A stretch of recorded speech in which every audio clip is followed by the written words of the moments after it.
What is the value of culture? This is a truly daunting question, one of those perennial questions. The arts are most primitive modes of self-expression, if you like. It's just something we cannot ignore. Everything we do is permeated by culture. It's what makes us, makes us human beings, really. It's what makes life worth living, as far as I'm concerned.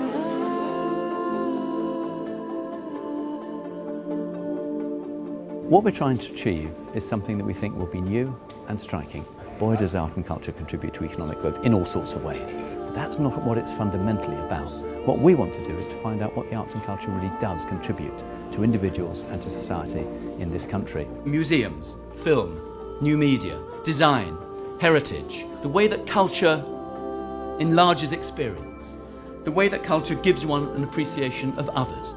I think the time really is right for a new look at how and why arts and cultural engagement matter. Everybody knows how good the UK creative economy is, but nobody at the moment has a good way of recognising that value. How do we find ways of articulating the value of culture in such a way that it's evidence-based, in such a way that it produces dramatic case histories, in such a way that it demonstrates to all comers that we really have something very, very, very special indeed here.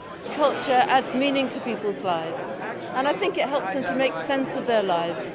When people have difficulties or trouble, they do actually come to museums and theatres. Last night I went to the theatre and it made me laugh and it made me cry, copiously in fact, and it made me reflect on broken relationships and healed relationships.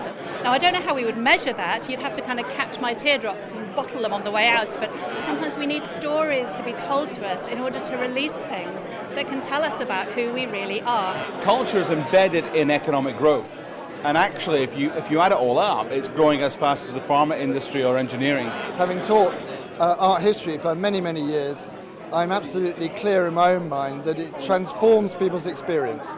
It opens up doors that they previously thought were closed, and they become different people as a consequence. The problem at the moment is that we don't know exactly what the value is, and the good thing about this project is that it's going to give us some more precise answers in that area. One very good example is the opening ceremony of the Olympic Games, in which the issue of what it means to be British, with all its complexity and diversity, was presented through art and provoked conversations for days, weeks to come. For the first call, we want to say to the research community, the cultural sector, you tell us what you'd like to do research on, what you think is important, and we will then put out a second funding call, offering some more money for research, in which we'll direct people more toward the gaps that we need to fill. The aim is to build the research base, to have lots of workshops and discussions to actually get people engaged and thinking about these issues.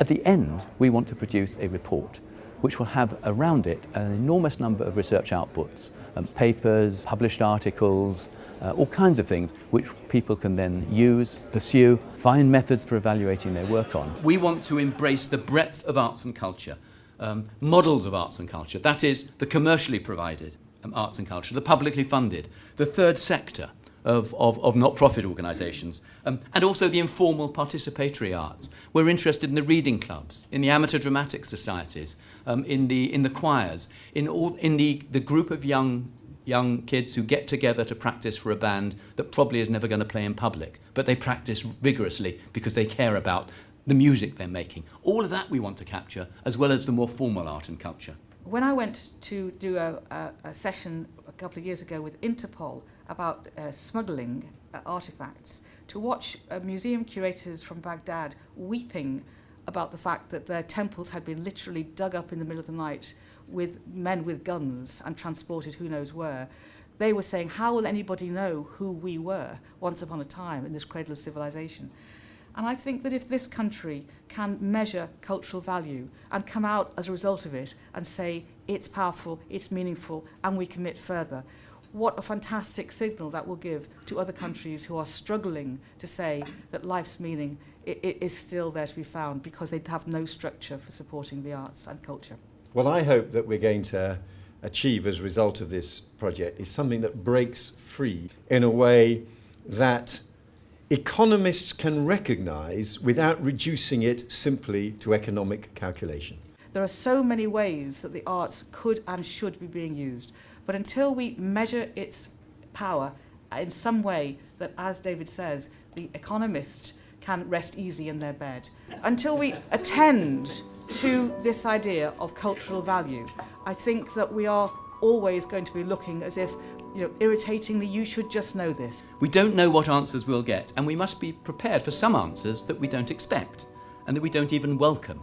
But as a research council, it's imperative that the AHRC steps away from the tradition of advocacy for the arts and culture and seeks to support its domain through serious research. I'm hoping that this will help us understand that actually the arts and culture reach into across every area of human existence. Culture is increasingly a powerful part of our economy. It enhances the quality of our lives, the nature of our well-being, our relations with each other, and the way in which we relate to people across the planet. And this is a really good moment to try and get some way of recognising it, and so I'm delighted that we're beginning. What I'd like is that in 2 or 3 years' time, when this project is over and we've finished our work, in this country we can talk in a more grown-up way about why arts and culture matters. That's what I'd like to do.